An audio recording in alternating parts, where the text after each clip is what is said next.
Brandon Thurston from Wrestlenomics is up next, and we're going to follow Brandon with John Pollock from Post Wrestling. Delivering on the returns, increasing our margins. Ratings go down the toilet if I'm not here. All I do is simply put the math in my favor. We agree that Brandon and John do good work. The reason is simple wrestling economics. I've been told the Netflix numbers. I've been told the metrics a little bit, probably 5 different times. I still don't get it. There were respectable wrestling journalists who needed answers. Thank you very much, members of the media. I hope you all go to hell. How about we pop a number right here, right now?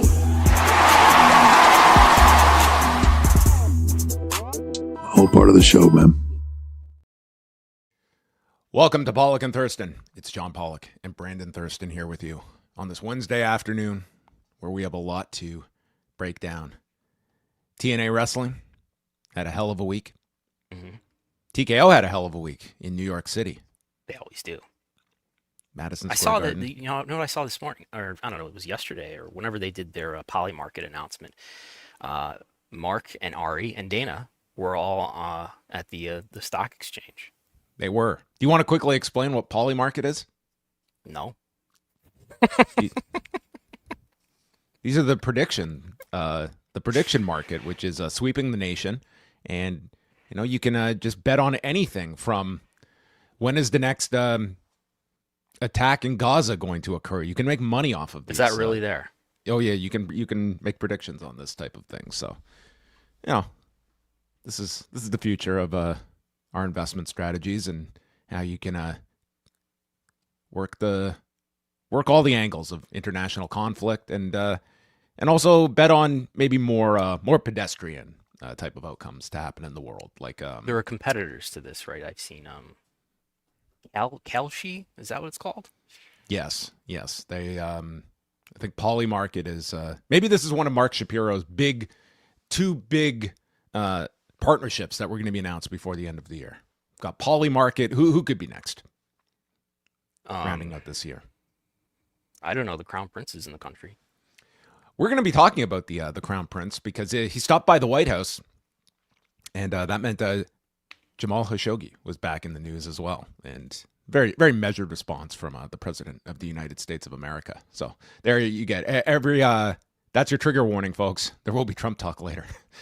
But first, we are talking about the rematch that went down on Tuesday afternoon. An hour and 20 minutes. They weren't going to be confined to a 60-minute Broadway. It was Ariel Helwani welcoming AEW President Tony Khan into his studio. Now, we have to give some history why this was such an issue in the past, because back in 2022, Helwani did an interview with Tony Khan, which he would later call the most frustrating of his career. And to say the least, there seemed to be tensions between Ariel Helwani and AEW after this. AEW guests not exactly populating Ariel's various platforms, but slowly more AEW talent have been popping up on his show over the recent months. But after their interview, you may recall that Ariel Helwani showed up. He was doing work at WWE at the Elimination Chamber around show. The time of when we were both in Montreal. Yeah. Yes, this was the Elimination Chamber show in 2023, and Khan and Ariel decided to take to Twitter and go back and forth. That always makes things better. Yes, a snowman reference was made, and it seemed as though, much like the snowman, that things were very icy between these two. And the wrestler who feuded with Jerry Lawler in Memphis, that snowman? That was it, exactly, yes. Okay. So all these years later, Tony Khan, not going to join him remotely, this time coming into the Lion's Den. He was going to join him in studio. And to say this was like a 180 from the first interview, I won't go so far. Like, this was not as though this was Tony Khan just no holds barred, was just going to bare his soul. I mean, this was... How would you describe this transformation of Tony Khan that we have seen over the last 18 months when it comes to a public profile? Because I think this interview sort of encapsulates everything we have seen from Tony Khan in terms of go into an interview and don't come out of it making any types of waves that are going to deviate from the product in a negative sense. Yeah, I would say. Would you say we've seen 3 different phases of the public-facing Tony Khan, where there's been, I would say, when AEW was new and on the rise, and CM Punk was coming in and into 2021, they were doing really well, and he was more forthright, I would say, sometimes to his detriment, but more forthright. And then at some point, maybe around the time of when issues arose with CM Punk, he became more closed off and more very willing to talk, but not very willing to say very much. And then since the beginning of this year or so, I would say, he's become more careful about taking shots at WWE. I would say he's not as active on Twitter and with anything other than promoting AEW. So I would say that this interview, and I've listened to it all, that this was the most substantive conversation I've heard him have in a long time. I'd agree with you. I think that Tony Khan is a very difficult interview because he will, his focus is always that this promotional opportunity is to direct people to watch his programming. And that's always going to be his North Star, no matter what you ask him. You could be talking about growing up in Champaign, Illinois, and it will segue to Dynamite tonight, TBS, HBO Max, 8 p.m. Eastern Time. I mean, that just comes with the Tony Khan. He is there to promote the product, and there's no fault in that. And it is sometimes difficult to get, real substantive information out of him that the viewer is going to be most attracted to. In this interview, first of all, it was obviously a much more cordial interaction between these two. And I think for Tony Khan, I think he sees a big platform here and a chance to, it made more sense for him to make amends here. Things had been repaired enough that Darby Allin was on Ariel's show recently. I think others had been interviewed by him, right? Yeah, and I think it's also worth noting the fact that WWE was all over New York this week, and it was AEW that was represented on Ariel's show. It was not like he was having WWE guests on this week, and I don't know if that says anything, but certainly this was a case of Tony coming on, and I think largely what we have seen over this last year or so has been there is so much ammunition that he could fire back at WWE over head-to-head competition and how the company has been aggressively targeting him. He's got all these bullets in the chamber, but he is not opting to go that direction. He does not look like, if I make this interview about WWE, that's going to be the focus. And I don't want the focus to be WWE. So it's almost a kill him with kindness type of philosophy that, it's head-to-head competition, but that's okay. And when my former talent all post a photo, that makes me smile. You're not going to get this guy to break that he is no selling any of this. And maybe those are his honest feelings, but he's not going to come out. This is not online Tony Khan that a number of years ago that would be firing shots at WWE and taking his, got a hell of going a lot that more aggressive money stance. than Jim Crockett. Yeah, that is not the version of Tony Khan. And I would say that this is he is coming on as just, I am the measured president that is not going to get overly emotional about this. This is just business, and they have every right to do this, and he is not going to create waves. Yeah, I would say both Ariel and Tony came off very well here. And this was a different kind of conversation than most of us are used to listening to on the media calls. There'll be another one tomorrow where we get various questions, and you can go on pretty long tangents that maybe talk about storylines or something like that, and it leads to a lot of praising of wrestlers and great matches and great feuds and great pay-per-views and things of that nature. But I think Ariel was very careful to measure questions that were real questions, including about CM Punk. We heard the most, I think, Tony has said about CM Punk since Punk left. But he was very careful to say, it's not me saying this, but asking a question that is a challenging question. Let's hear from Tony Khan and a portion of his answer regarding CM Punk. And when Punk had come on Ariel's show about a year and a half ago and kind of ran down Tony and described him as a boss that, to paraphrase, gets walked over, that talent would not necessarily respect. Like, Punk was very dismissive of Tony Khan in terms of him being a leader of this company. Everybody's entitled to their opinion, and that's feedback, and it's fair if that's how he feels. But I didn't agree with the description of the way things played out, and that's okay. And that's all in the eye of the beholder. Just like the whole situation, if you see the way it came out, it all was in the eye of the beholder, and that's okay. I think AEW is doing really well right now, and I'm really happy with what the people on the shows are doing. And it wasn't the first time that he and I disagreed about something, and it may not ever be the last, and that's okay. But I had tried to reconcile, and I wanted to find a way for everybody to be able to work together, and that didn't work, and that's okay. And it seems like everybody's happier and doing better right now. I know in AEW right now, everybody's really happy. And that sounds to me as a response that easily just could have been lifted off of the like Death Valley Driver message board in the early 2000s. You know, hey, it's in the eye of the beholder. Those names you're calling me that's feedback. I don't necessarily agree with it, but that's fine. We're all happy here. That was an autocomplete in the text field when you were posting on the message board. No, I think that was a good response. That he's been asked that question a few times over the last couple of years. He could have said that, something like that, and it would have been fine. But he's been, more evasive, and it sounds like there's NDAs or something involved in this. I don't know.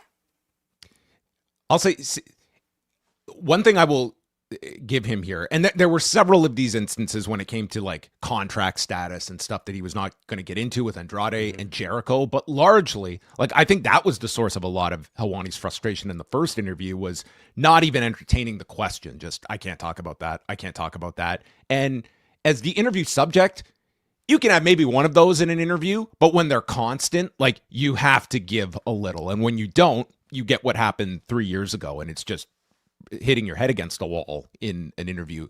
In this, like, honestly, he can come a lot stronger at Punk, that, he could easily state, listen, everyone saw this security footage. What was I to do in this situation? A leader took action and removed this problem that you're seeing on this security footage from my locker room, and we have a, frankly, much happier locker room. This individual seems to be a lot happier where he is now. Great. But Tony Khan made the situation, he eliminated the problem in 2023. Yeah, I mean, I don't think it was nonetheless a good idea to air the footage on his television show, even though he explains this and justifies it as it did a great rating. And it did pop a quarter hour. Now, is it worth the PR hit that you take because of it? Which I think leads us to a question that is sort of touched on in this interview about, why do people go after AEW in, particularly the retired wrestlers, the legendary wrestlers who have numerous podcasts talking about AEW, and clearly AEW is a lightning rod for engagement online in the algorithms. And we've talked about this before, but I think it's, I think there's just many factors that make it great to have an opinion, and people really want to engage with it because they feel strongly one way or the other. There's just a diversity of opinions about this.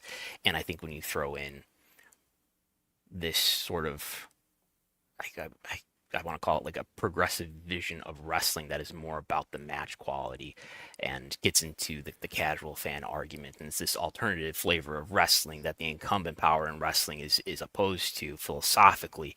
And then you layer into it, there's a billionaire's son who's involved in this, and all of the tensions that are around economic differences and the great privileges that people who are billionaires and people who are the 1% have.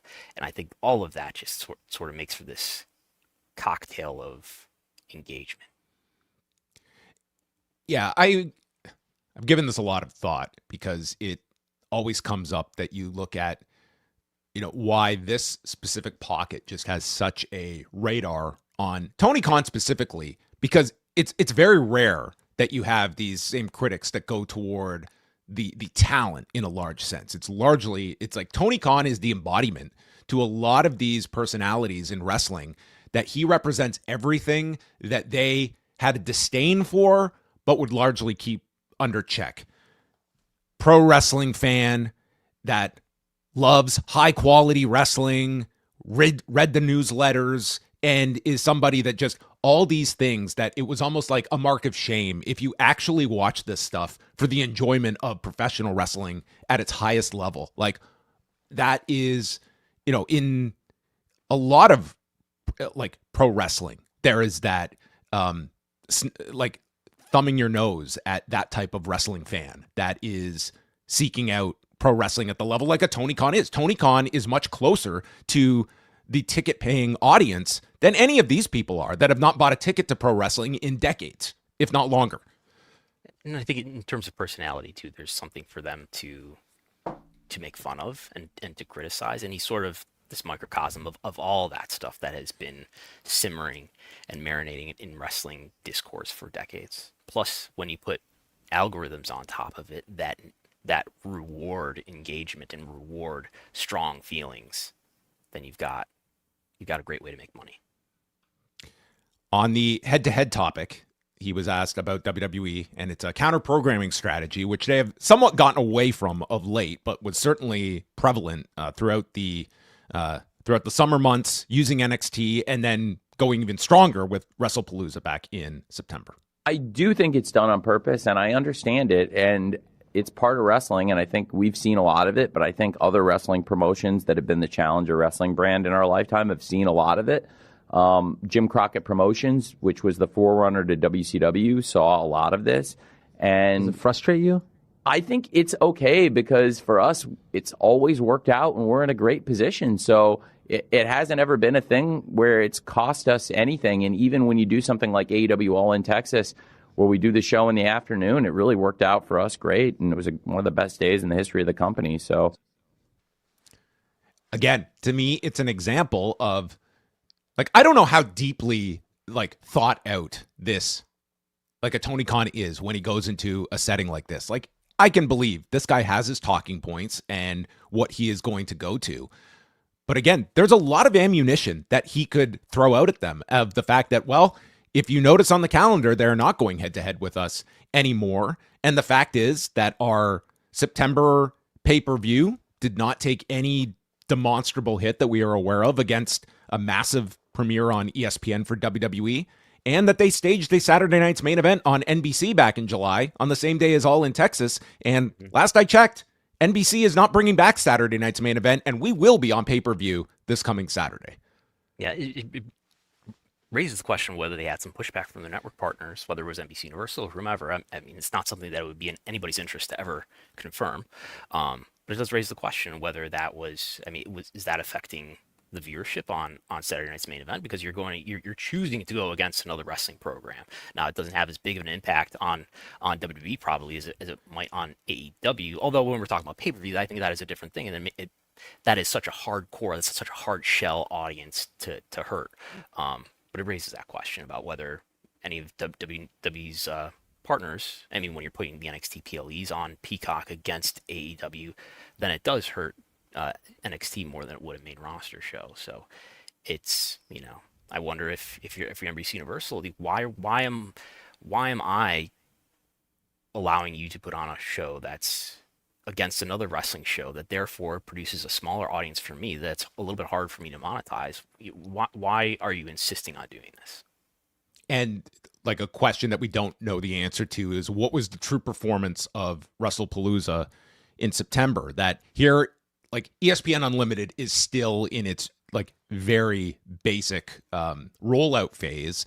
But if you are ESPN and maybe you had higher expectations of how that show was going to perform and you're looking for reasons, a very easy one is, well, you decided to go head to head that same day with a wrestling competitor. It's very easy to just look at that and that, like, you're looking for reasons that this would have underperformed. Whether that's a relevant reason or not, those are the factors that you would be assessing. And to this point, we don't have any more scheduled head-to-heads, although I'm not holding my breath that we won't see this revisited next year. Yeah, and it was something that media did try to ask ESPN executives about in that media call just ahead of WrestlePalooza, but they kind of danced around it. So, and again, it's not probably in anybody's interest to say, yeah, we would really prefer if WWE stops doing head-to-head programming with AEW because it'll make our viewership better. So it's just, it's not something I expect anybody to say in this environment. Never met the kid. Never met the kid. Yes. I'm sure he appreciates his dad, though. Last one we're going to touch on was Ariel asking about the performance of AEW and its television viewership with the introduction of Max this year, and Tony assessing their year and also the recent shifts since the introduction of Big Data plus panel. In Q1, Q2, and Q3, if you look, our share went up and our total audience went up. Okay. So we have this really great success story.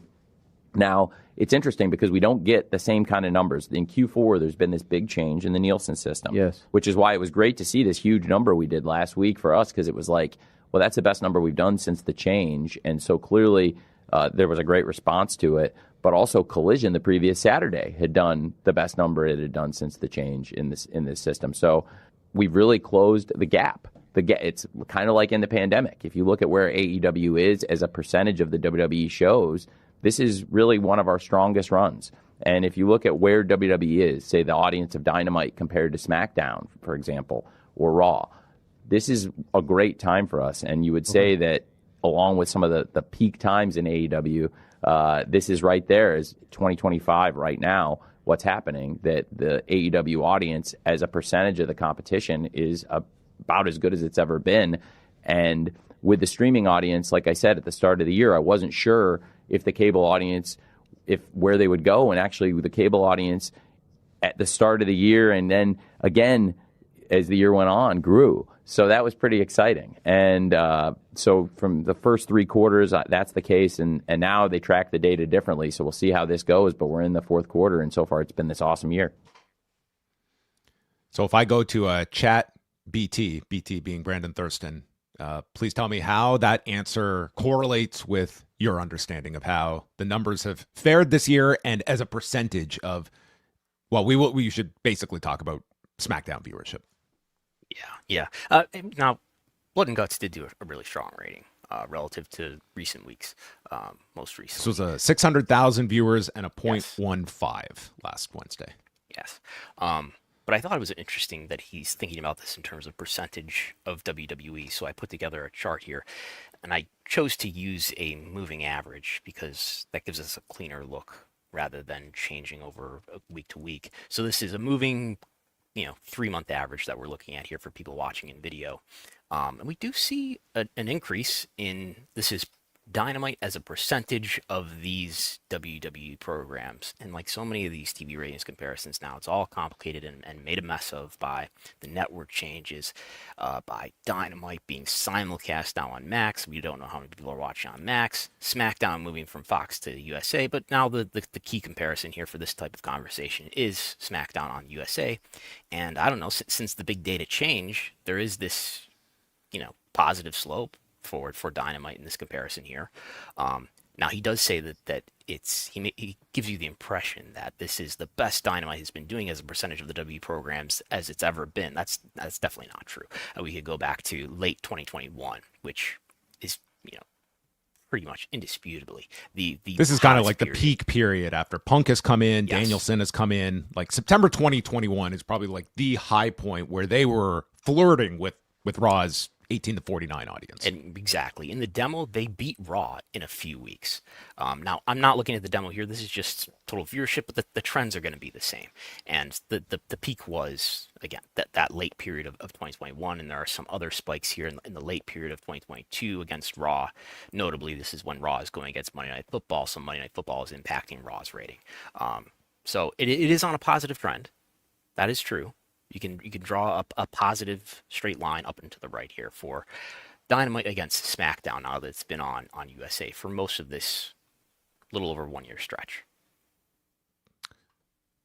So as we kind of look at just closing the lid on this chat that Tony Khan had, again, I would certainly recommend the interview. I think this is one of the more effective interviews that Tony Khan has done. I think that if his goal was to go in here and like we it's not a shock that when AEW sets up these interviews, they do not want negative headlines coming out of these types of appearances. And I wouldn't say that they really did in this case. I thought it was Tony Khan.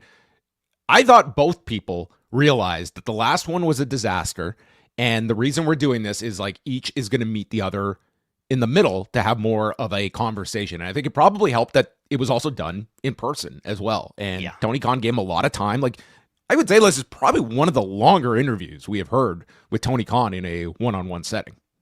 Yeah, it was nearly an hour, and a lot longer than my first interview where I was given 6 minutes with Tony Khan, and that was you cannot interview Tony Khan in 6 minutes. Yes, and I think it speaks to Tony's willingness to reconcile with people as he tried to with Punk, to give certain relationships second chances. We're going to shift gears to TKO's big week at Madison Square Garden in New York City. So they ran UFC 322 on Saturday night. They announced an attendance of 20,664 and a gate of over $13.6 million. The last number from WrestleTix was 18,344. And this would be among the 10 highest gates at Madison Square Garden, which I think UFC now occupies 8 of the top 10 gates in the history of Madison Square Garden, because Dana White was promoting that after our next 2 shows, we'll have all top 10. So congratulations, fans. You have soared the UFC to take all 10 of the highest gates in the history of Madison Square Garden. Then Raw, we go 48 hours later. I love this. I have to mention this. I love this graphic that they've put out where they list the gate to the dollar, $13,624,189 US, and then they have the conversion rates so that everybody across the world understands. This is 19.1 in Canadian dollars. They've got the euros, the pounds, I think this is Australian dollars, the Japanese yen, and the Chinese yuan. Is that how you say that? I think so. Wonderful, man. Our Canadian dollar is just getting hammered when this is a $19 million gate up here. Yes. Oh my Lord! Your dollar is or your dollar is worth your $1.39 is worth $1 US at the moment as of this graphic was made. Well, that was only night 1 of TKO's haul in the New York market, because 48 hours later it is John Cena's final Raw. And the last number we got from WrestleTix was 18,110. And do you want to pull up the graphic that WWE put out, the press release announcing the gate figure and all the different currencies of what it drew? I must have missed that one. I don't know why they don't promote these. Because they're smaller than UFC. You think that's the reason? I mean, you're probably right, but I would venture to guess. Like, I'd be very comfortable saying at worst, this is probably the top 3 of all-time arena gates that they have ever drawn in their history. I bet you Monday did better than maybe all WrestleMania arena shows.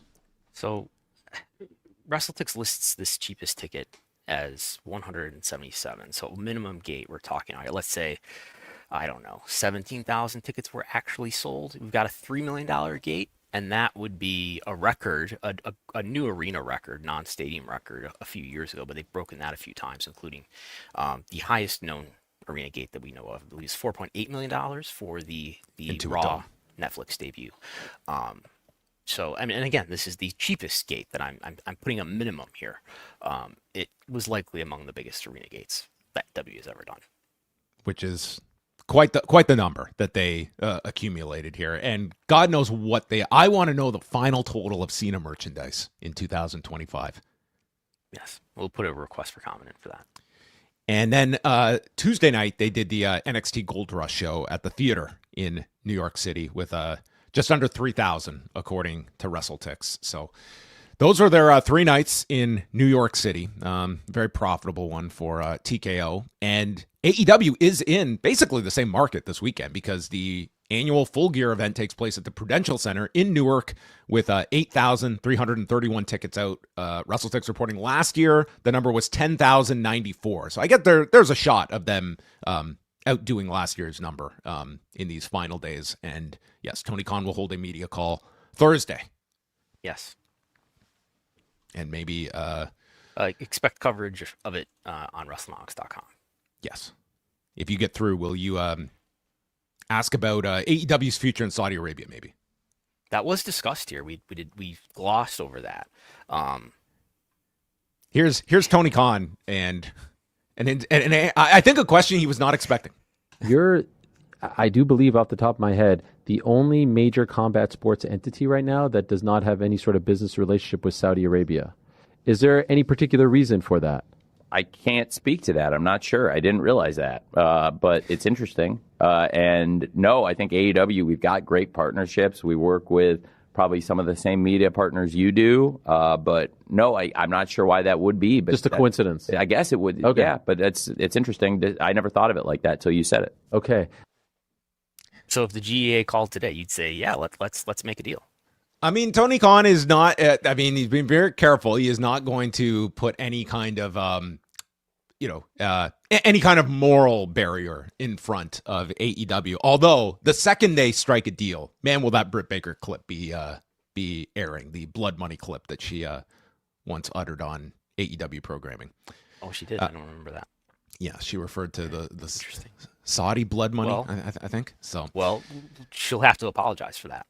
Well, that's right, because MBS made his trip to the United States this week, and members of the media got to surround Donald Trump and Mohammed bin Salman, and the name Jamal Khashoggi was brought up. And Donald Trump, obviously taking from the Tony Khan playbook, also being very strategic, very measured with his words, because I know what was going through Donald Trump's mind.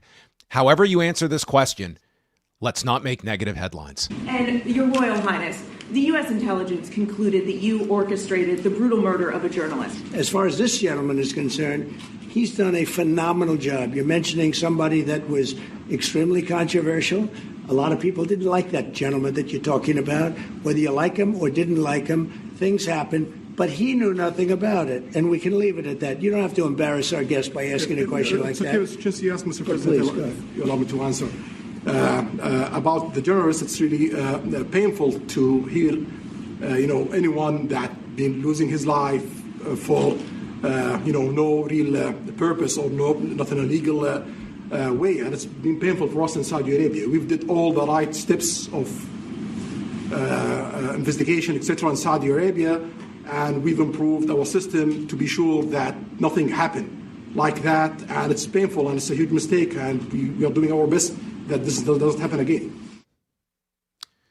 Now, I'm just going to say, it takes a remarkable talent to come off less measured than MBS, who sounded like the sane one in those responses to the brutal murder of a journalist back in 2018. But somehow that occurred. And, folks, things happen. Things happen. A lot of people didn't like that guy. Yeah. Apparently people in that embassy did not like him either. But hey, this guy's doing tremendous things, and let's just move on. All right. Don't be so rude. Don't insult our guest here. Okay. Yeah. I mean, everybody gets annoyed at journalists. Journalists are the worst. They're terrible people. Sometimes things need to be done, obviously. So that was the conclusion. But you didn't, like, MBS is like being the remorseful one here. I was like, what world are we living in here? But there you go. That was MBS's trip to the White House, and Donald Trump having a great week. Yes, they had a big dinner the next night that I heard Elon Musk was supposed to be at. So was that photo taken before or after Congress voted on the Epstein files being released? Before, I think. This was. He gave his blessing, so he can't be too upset, right? That's right. Yeah. All right. Huge news coming out of the world of Disney and ESPN, and YouTube, because they have finally come to an agreement, a carriage agreement with YouTube TV's. This comes from Front Office Sports. YouTube TV's multi-year carriage agreement with ESPN parent company Disney was reached after 15 difficult days of a channel blackout, aimed in part at pushing boundaries in traditional television distribution. The pact marked a significant reversal after Disney had appeared dug in for a potentially protracted outage on the number 4 U.S. pay-TV distributor. While specific contract deals were not disclosed, the deal contains one particular notable component: the full features of ESPN Unlimited, the highest level of ESPN's new direct-to-consumer offering, will be integrated into YouTube TV. What does that mean? It means that Brandon Thurston now has access to not just Monday Night Football, but every WWE premium live event. Is that not true? Not yet. Not yet. Not yet. I did ask ESPN. I mean, does this mean you get access to all this immediately by Survivor Series, which is coming up on the 29th? ESPN directed me to YouTube TV to confirm what the timing will be when that will become integrated and part of YouTube TV, or something that YouTube TV subscribers get access to. So I have emailed twice the YouTube TV press contact, and I've got no response yet. I did try just shortly before we came to air here to try to stream on demand Crown Jewel, which is the most recent PLE, and you look at the list of carriers that they say that you can authenticate into, and you've got DirecTV, Fubo TV, Hulu Plus Live TV, Spectrum TV, or Verizon Fios customers. YouTube TV not listed there. I was not able to authenticate at this point. Will YouTube TV subscribers be able to stream Survivor Series for free, for no added cost, is a question yet to be answered. Well, given my history of asking questions that you don't get answers to, if the answer is no, they don't respond. If it was yes, they would have got back to you in about 30 seconds. That would probably be my answer. That as of November 19th, instead of the slogan being ready, set, stream, it's ready, set, wait a couple of weeks. By 2026, by WrestleMania, maybe. Okay, well, there you go. It's a timetable, folks. The shareholder lawsuit, Brandon has been reporting on its timeline of events and the depositions that have been going fast and furious. They have brought in Stephanie McMahon, Paul Levesque, and you have found new items that are at the source of contention here, including the potential deletion of signal messages and a secret chat group. Please tell us more, Brandon. This definitely piqued my interest. So what we have here is, this is a shareholder lawsuit. It's in Delaware.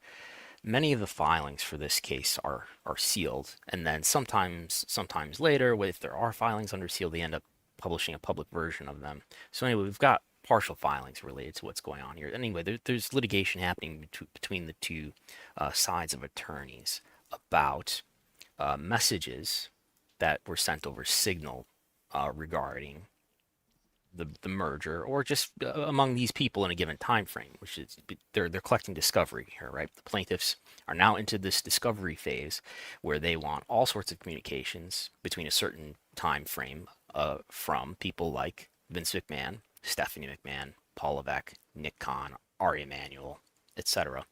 There's concern, though, that apparently these individuals were using the app Signal to communicate. Now, there's nothing wrong with using Signal outright, but it seems that unless you're leading the Department of Defense. Well, that's a different issue altogether. Looping in journalists. Yes. You need to be careful with that. Now, but if you're negotiating a merger, you may be required to preserve certain communications in the event that there are shareholder lawsuits, like there tend to be over such M&A transactions. And it looks like they were using Signal, and as people may know who use Signal, you have an auto delete feature that you can turn on, so that, like, say every week or every day or every hour, the messages just automatically delete. So and there's also allusions here to text messages that Nick Khan may have deleted, which seem to be aside from Signal, maybe just standard text messages. So that's that issue here. What the plaintiffs want is they want to also extend the discovery, extend this window in which they are able to request documents from the defendants, because they want to be able to do so after they interview Nick Khan under oath, Ari Emanuel, Mark Shapiro. All that is yet to happen. That's set to happen in December. So what you're telling me is that Vince McMahon and his deletion of text messages could be causing him even more headaches in this separate case. Who knows? I mean, they want, the plaintiffs want to get these messages. They want to get all these communications from the Times so that they can support their case, their allegation that Vince McMahon predetermined this merger.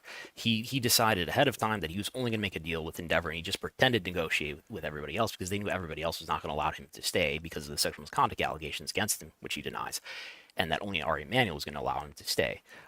That's their theory, and that's what they're looking to support here. The other thing that you alluded to, they apparently had a group chat, possibly named Stunner.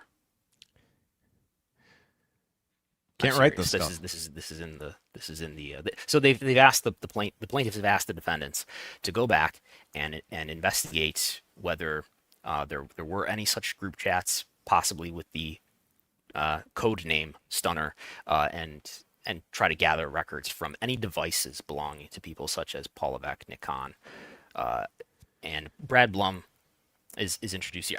Brad Blum apparently was deposed on Friday. A recurring character. But to go back and get any communications records you can from any devices belonging to those people who have ever used Signal on them. Yeah, just having all of us having read select text messages from Vince McMahon, the idea that there are conversations that should not be reserved for text message. No, this is a Signal type of conversation. You imagine this guy learning about Signal? Oh, he's using Signal too, in according to these filings. Yes. And Stephanie, we don't know very much about what's been said in these depositions, but Stephanie apparently, I mean, judging by what the plaintiffs are saying here, the plaintiffs are basically saying that Stephanie has said that she used Signal to do things, including communicate with Nick Khan, whom she was the co-president of WWE with for a good 5 months there, but she was, of course, an executive long before then. But she used Signal to at least communicate with Nick Khan and to communicate with her husband, Pollock, of course, also a key executive. Yeah. And board member. Paul, we're going to stage an event at headquarters. We're putting you in the Hall of Fame. Act surprised. Do you think he told them on Signal? Yes.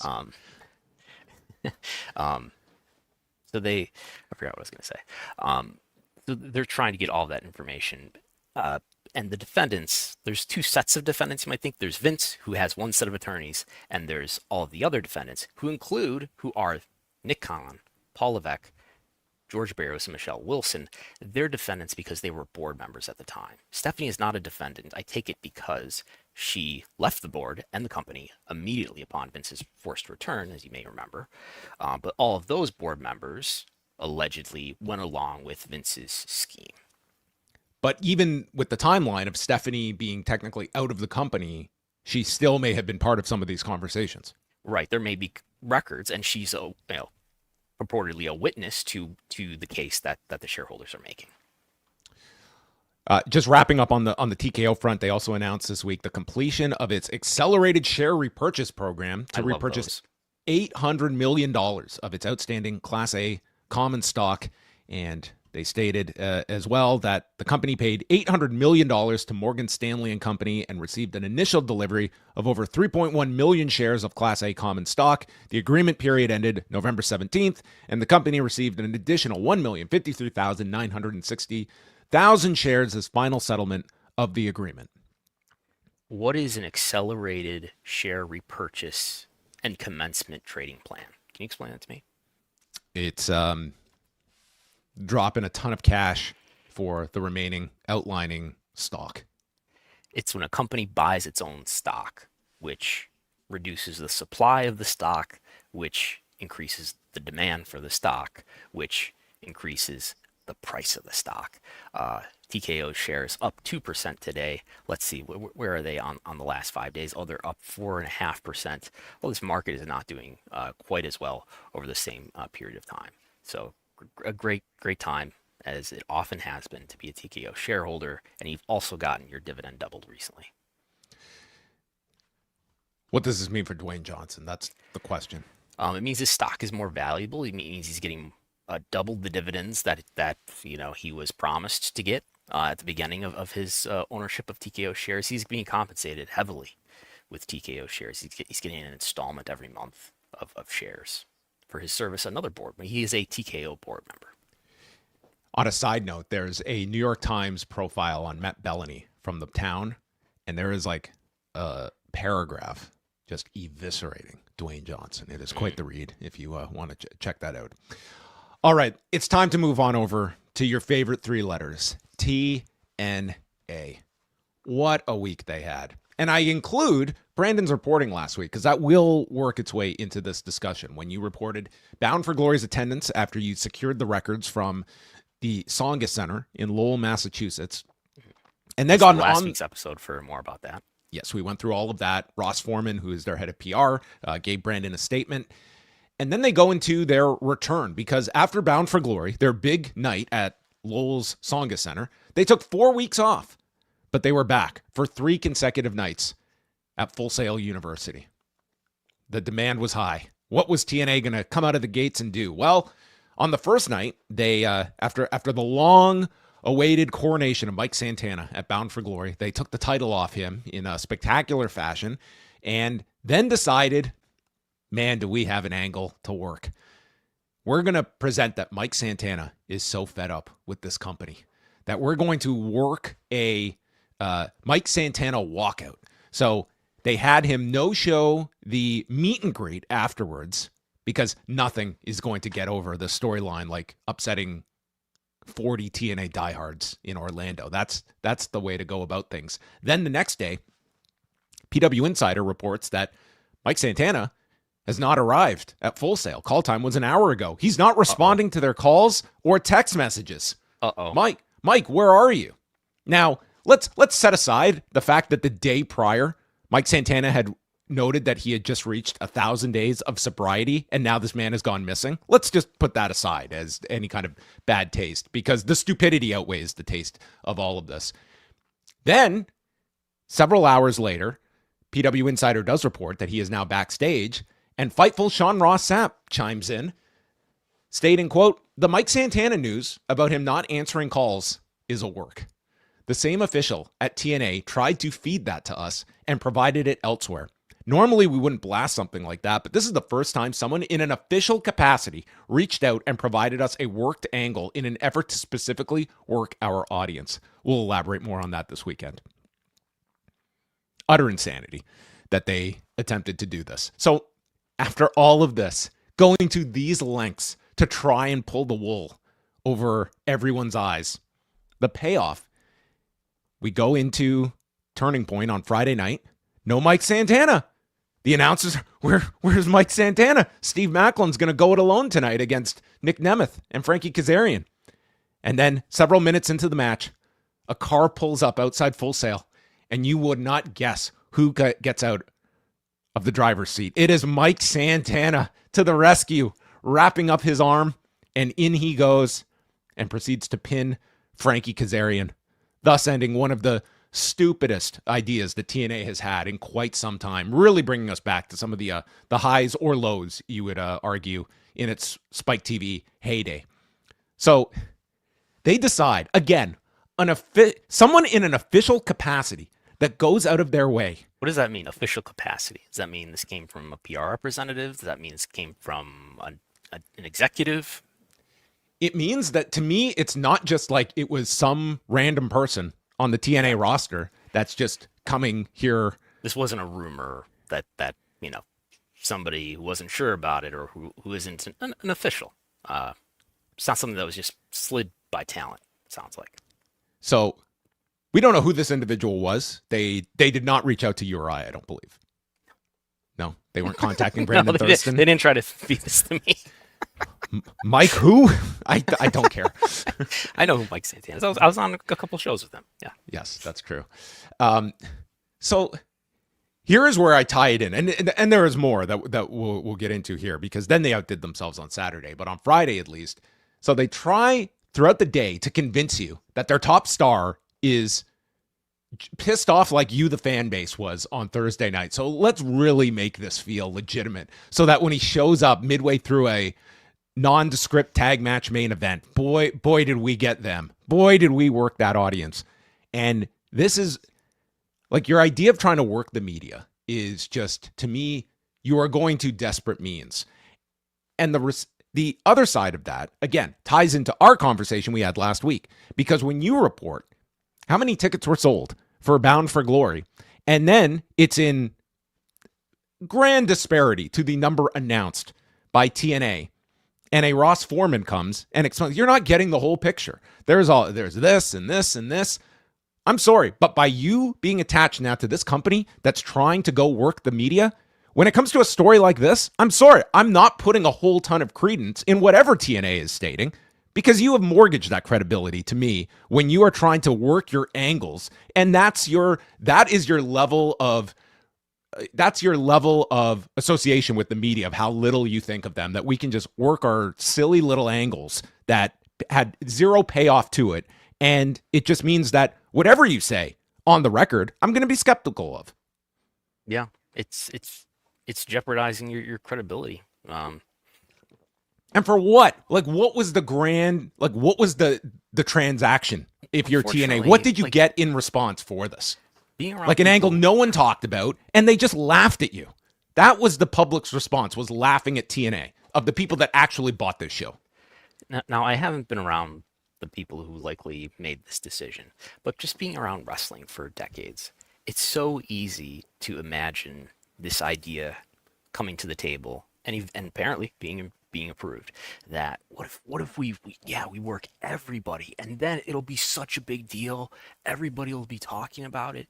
Like, this stuff is so, I don't know. This mentality is so ingrained. It's the ultimate in the bubble type of thinking. Like, you are broadcasting towards the smallest number of people that would be following this online on PW Insider and Fightful throughout the day. Like, when you think about like the lengths of who you are trying to hoodwink, it's like you've totally lost sight of the plot.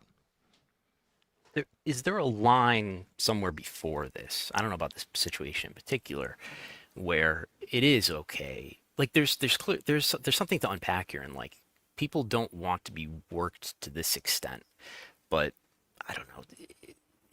When I think MJF has done some things like this, right, where like it does draw people in different variations and less aggressive variations of this, where it does work to suck people in. I'm struggling to think of examples, obviously, but definitely the fan and certainly the journalists do not want to be worked and literally lied to. We want a definitive line of separation where we get what you're doing on television is a form of fiction, perhaps, but what you tell me about what's actually happening and the truth, that has to be the truth.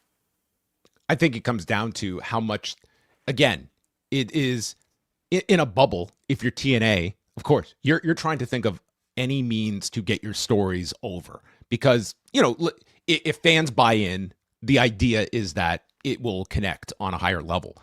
But I think if you are TNA as a company, that you have to look at, let's save our lives, because there is going to come a time that we will want to have some kind of substance when we say something that is serious, and it will be the boy who cried wolf. Like, if I was Fightful, I would not be taking any substance of anything a TNA official told me without multiple checks on what they are telling me is on the level. Like, I would have no trust if this is what they thought to try and pull over us by going this direction. And again, I just don't look at it as fans generally.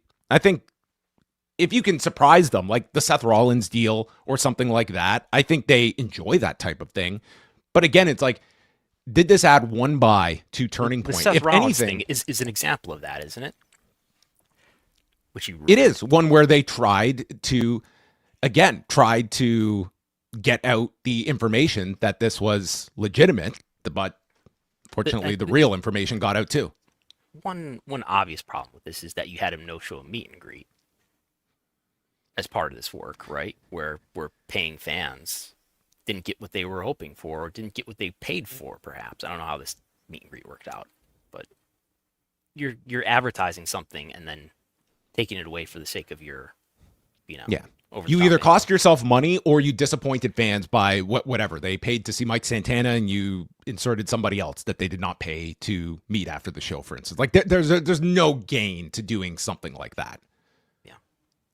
Now, there are fans who will defend stuff like this and will defend and will criticize people who break stories and expose that wrestlers are really not injured like they say they are, to say, these dirt sheets shouldn't be, spoiling things for the fans. Oh, you've heard Triple H say things to this effect, that they the fans spoil things for themselves by trying to know too much, and they should allow these things to happen. These things should happen, and we should be the ones in control of all the information.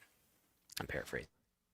Well, we're also talking about an era where I think that your fan base generally, I think they have a lot more care for a lot of these performers, that if you're indicating that someone has sustained some debilitating injury and it's part of the story, that I think it's your job to be able to separate fact from fiction. And for the company's standpoint, it's their job to, if they want to keep something quiet, to then keep it quiet. Like, it's not of our interest to push your stories. And I think there is an audience, a pretty significant amount, that do come to these outlets to find out what is real and what's not. And I don't think the wrestling industry that's making money off of these characters get to dictate the terms of what is allowed to be reported or not. That's not your laneway. It's ours. And there's a disdain that exists, that wrestling companies, you're ruining the magic. Wrestling don't get to control all the information.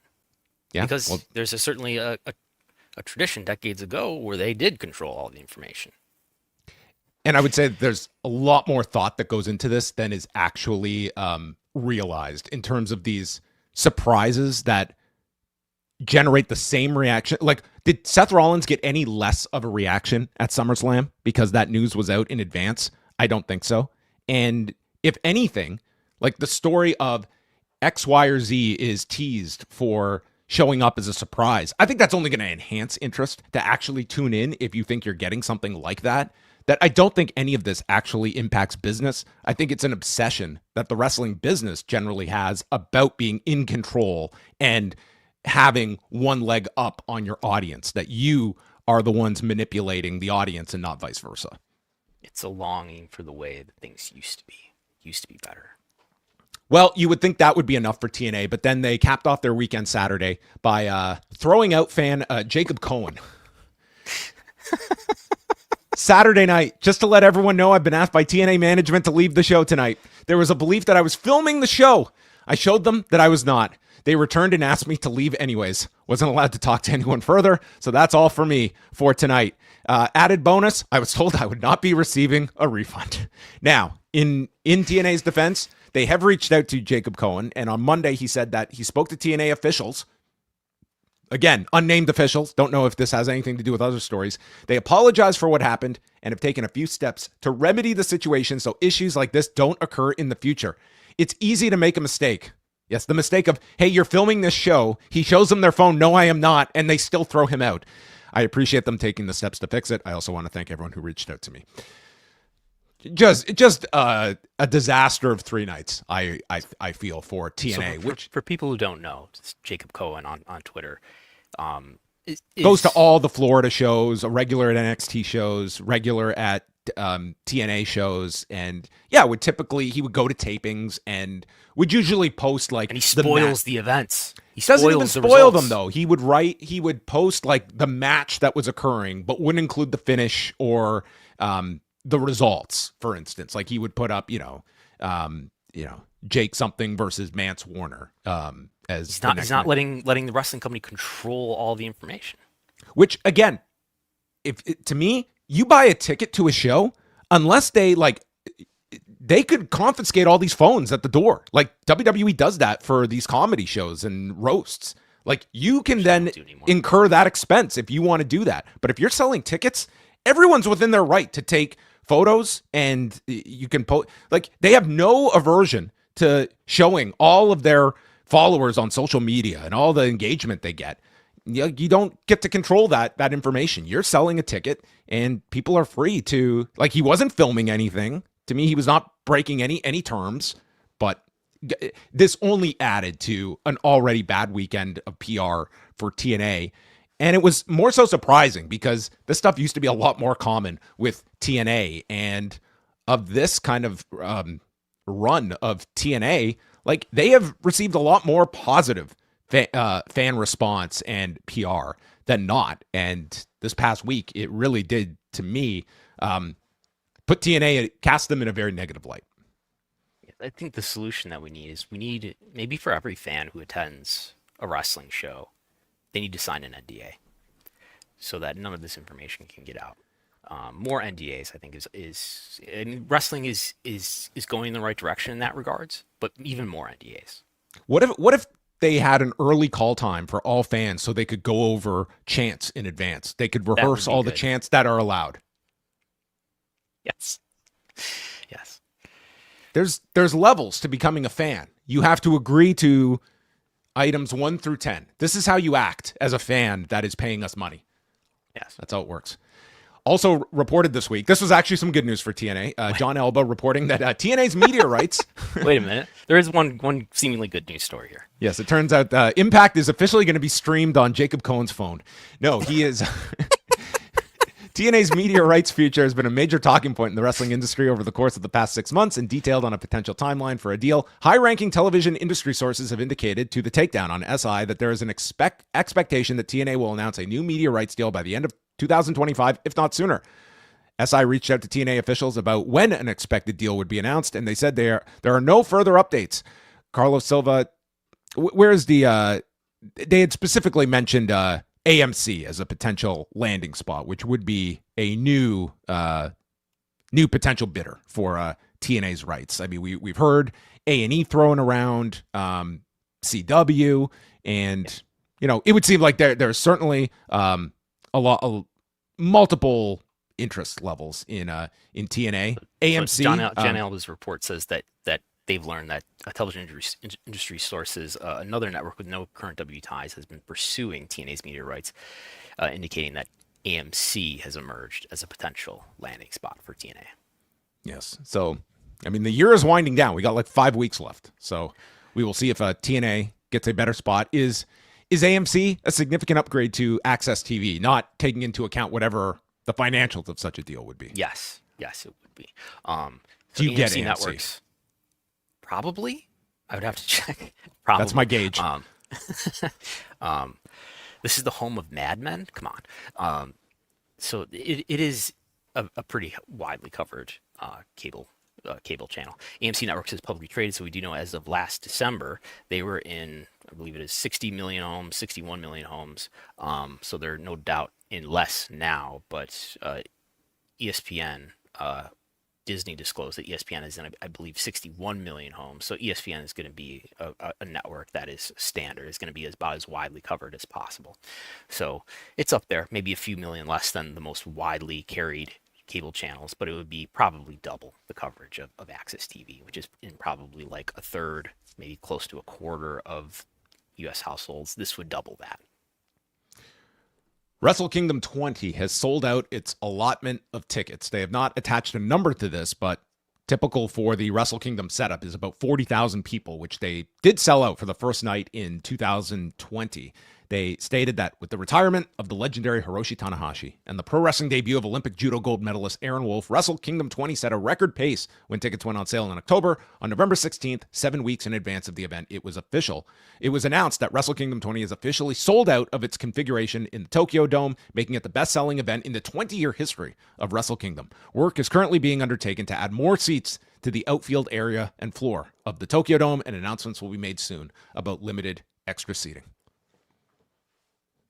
Who's a draw?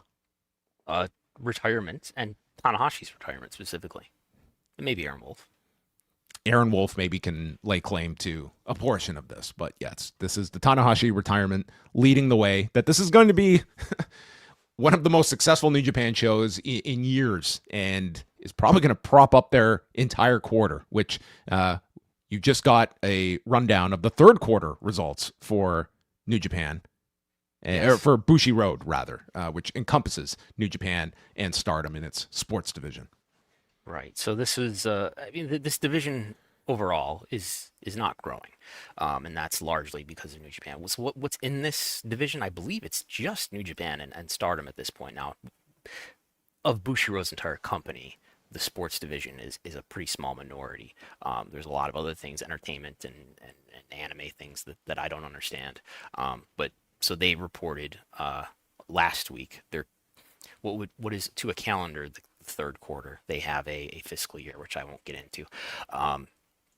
They reported $9.5 million, the equivalent of, for the quarter, which is down from the prior year, only slightly. But you can see in the grand trends of this company's, this division's revenue, it's mostly down to the right, and that's what is it? It's New Japan, and most of New Japan's business is live events, is attendance and ticket sales, and that has largely been down. We do see some ups and downs here, but we know that the G1 Climax was down about 8%. This quarter was down 8%. Stardom, however, they did call out. Now, they didn't give numbers, but they did say that Stardom's attendance and revenue and profitability was up. We do have, according to the numbers that Stardom itself puts out there, they averaged 918, which was a lot better than last year, where they averaged 687. But you can tell from the average attendances here, we have, New Japan getting close to 2,000, Stardom closer, all these numbers on average are under 1,000 for each quarter of the last 3 years. So, Stardom is I believe at one point I was looking to look at, how much revenue Stardom was making. It's like maybe 10 million on an annual basis versus New Japan's making more like 30 or 40 million. So it gives you some proportion that New Japan is maybe like 4 times the size in terms of revenue generation. So that's why you're seeing, stagnant revenue here, because New Japan makes up a much larger piece of this. Now, it appears we will not know whether this segment is profitable like we used to. There were some quarters where it was unprofitable, but most of the quarters have been profitable. It looks like Bushiroad has given up on reporting profitability by division. So no longer will you know that information, although they do report it for the company overall. Always a sign of good things. We're going to take out the whole part about whether we're making money or not. Yeah. It is going to be interesting later this year to see, number one is like, what are the tourists situation like for a Wrestle Kingdom? Like, do they see like an upswing in people that are traveling over for this show? Because it is sort of a destination type of show that had this happened in, the late 2010s or 2020, you would think a lot of people would be inspired to go travel for the show. And if Stardom's year-end show gets any kind of bump just because of the attention that's going to be on New Japan, or if these are largely separate audiences that are coming for these shows. You think that they would know that information now if they have, if they know where these orders are coming from based on what the credit cards are. Yeah. The last thing we're going to talk about is the Wrestling Observer newsletter Hall of Fame. The issue came out on Friday, and there were 8 inductees into this year's class, 7 voted upon, and then 1 historical edition. It was led by Spiros Arion with 78% of the vote. You need 60% in your given region for induction. He was on the bubble this year. If he didn't get above 50%, he would have been off, so a lot of people were pushed to vote for Spiros Arion. Gran Hamada with 75.2%. Dorel Dixon in the Mexican category, 74.8%. CM Punk, 65.5%. Cody Rhodes, 64.4%. Sabu, 64.1%. And Bobby Bruns, 62.7%. Just missing out by several votes were Hayabusa, Junkyard Dog, June Byers, Jesse Ventura, Jose Taras, and Ted Turner. Yes. And we did have someone from WWE acknowledging their induction. It was not CM Punk. So that eliminates things. Cody Rhodes did make a acknowledgement. I think it was a quote tweet that he did acknowledge his induction into the Hall of Fame and becoming one of the few father-son combos to be into the Observer Hall of Fame. Yes, that's true. I was surprised Sabu made it in. But I can't remember. Did you vote for Sabu? I did. I only voted for Cody and Punk. Okay, I voted for Cody, Punk, and Sabu. I voted for Bobby Bruns, and not the. I did not vote in the other parts of the world or Mexico sections as well. Raul Pauli was the French promoter that was a historical addition, so he was not voted on. But yeah, I had also voted. Yeah, he was. He got the mysterious Observer Historical Committee that gave him the stamp of approval. But I had voted for Junkyard Dog, June Byers, and Jesse Ventura, so they were all fairly close and not going in. Next year, added to the ballot include Kenta, Dave Bautista, Great Sasuke, Tam Nakano, and the obvious no-brainer, Kane. Yep. I mean, does his political career get support his case? Yeah, absolutely. I think that's going to put him over the top. I mean, progressive mind, in an increasingly shrinking world. I think that Glenn Jacobs, model politician throughout the pandemic, really led the way. I think that's going to put him in. I did ask for Batista. I told Dave I would. Did you turn my ballot in? Yeah. Does that, if you advocate for someone, are you inclined to vote for them? I think you almost have to. I think so too. Yeah. I think Dave Batista is like a really interesting candidate, and one that he was on the ballot so early, and was one that he fell off the ballot so quickly. And I'm glad that he's at least going to be revisited. Kent is a real interesting candidate because he did influence a lot of people. But he also had is that a run that's a help or a hurt?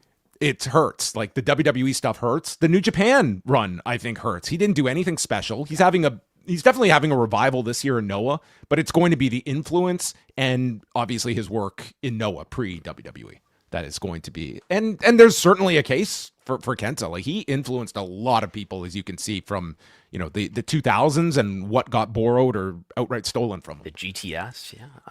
No, Kenta was somebody who's coming up like right in the prime days of my tape trading, and I was like, who is this Kenta Kobayashi, whose name is just like Kenta Kobashi's name? I remember him having a match with Tatsuhito Takaiwa, and I think it was 0-1, and he's somebody who showed fire, and it was like, whoa, he's gonna be good. He's just wearing the wingtip boots at that time, not into the kick pads yet. And then I think there was a Differ Cup in 2003 where he was teamed with Kotaro Suzuki, and they had like a great match with the DDT guys, and like one of the third place match of that tournament. So anyway, he's for a few years there, he's among the best wrestlers in the world, maybe the best, arguably. And the return to the ballot of Dick Murdoch next year. Yes. What was the commentary about Dick Murdoch's re-entry to the ballot? Let me get the exact quote here. Certain things from his past. Dick Murdoch's no longer with us, but certain things. This is a paragraph that could only exist in a professional wrestling Hall of Fame. Like, just imagine this was like the discussion in, like, I don't know, the Major League Baseball ballot. In addition, and this could be the killer, it was reputed that Murdoch was a member of the KKK. People said this, although it is not proven, but I expect that will make things very difficult. If you take that away, if doing a lot of work in that sentence, he is a very strong candidate based on his ring work and how well he did in prior ballots. So, there's the Klan stuff or the loose affiliation. Regardless, some have said he was a card carrying member. We'll make for interesting discussions next year about Dick Murdoch. But there you go. That is the Observer Hall of Fame class. Who fell off this year? They got less than 10%. The tag team of Dusty Rhodes and Dick Murdoch, FTR, Drew McIntyre, Los Infernales, Les Kellett, and Bill Mercer. So Bill Mercer did not get the bump after his passing. Bob Caudle is on the ballot, did not make it in. He just passed away. Yeah, probably after the due date. So maybe a death bump for him next year. Yeah, I'm just scanning here. How did Bob Caudle do? He was kind of scanning here, not finding his name. But he was on the ballot. Oh, he was pretty low, 14.7%. He actually fell a little bit. So we'll see. Bob Caudle was 95 years old. Yeah. Well, there you have it, everybody. That's going to wrap up this week's edition of Pollock and Thurston. We covered a lot in this hour plus. And we'll take one super chat here. Jake from the Windy City. TNA trying to manufacture their own yes movement, but they don't understand they're not generating interest. People are laughing at how bad they are. Okay, so maybe a commentary from Jake. Not a great week for TNA, but hey. They have a TV deal on the way, maybe. Perhaps. Maybe they'll come out and they'll say, hey, everything that we did it was all a work. It was all a work. Everything was a work. Here's Jacob Cohen, the new director of authority on TNA television. This is what I'm going to do, okay? Every time the word work comes up now, instead I'm going to replace work with lie, okay? Because that's what it is, okay? Every headline, whenever I want everyone to substitute work for lied, okay? TNA lied to its audience. You got us. That is it for us. Brandon, where can people find all of your great work that you are churning out around the clock? With help from Jason Umperser, we have lots of coverage happening at Wrestlenomics.com. A lot of it is for free. We have coverage of that we went over today, but there'll be more. We're doing more frequent reporting that I think is going well. That's all at Wrestlenomics.com, and of course you can get access to all of the big TV ratings reports along with various analysis of the wrestling business for each and every episode of Dynamite, Collision, Raw, SmackDown, and NXT at patreon.com/Wrestlenomics and on Substack as well. You can find all of my work at postwrestling.com. Over the last week, we did an article and an audio podcast looking at 20 years since Eddie Guerrero passed away. If you want to check that out, it's free on the Post Wrestling YouTube channel or on our free podcast feed as well. And then I'll be back tonight with Wei Ting. It's a 3-hour Dynamite in Boston, so we will be an hour 3 later. hours? Oh, because Collision is preempted. Yes. So you get 2 hours of Dynamite, 1 hour of Collision, and then the main event, Rewind to Dynamite with Wei Ting and I. We will be live for all Cafe members, and then the review up shortly thereafter. You can find us every Wednesday, 1 Eastern, here on the Wrestlenomics and Post Wrestling channels. Have a great week.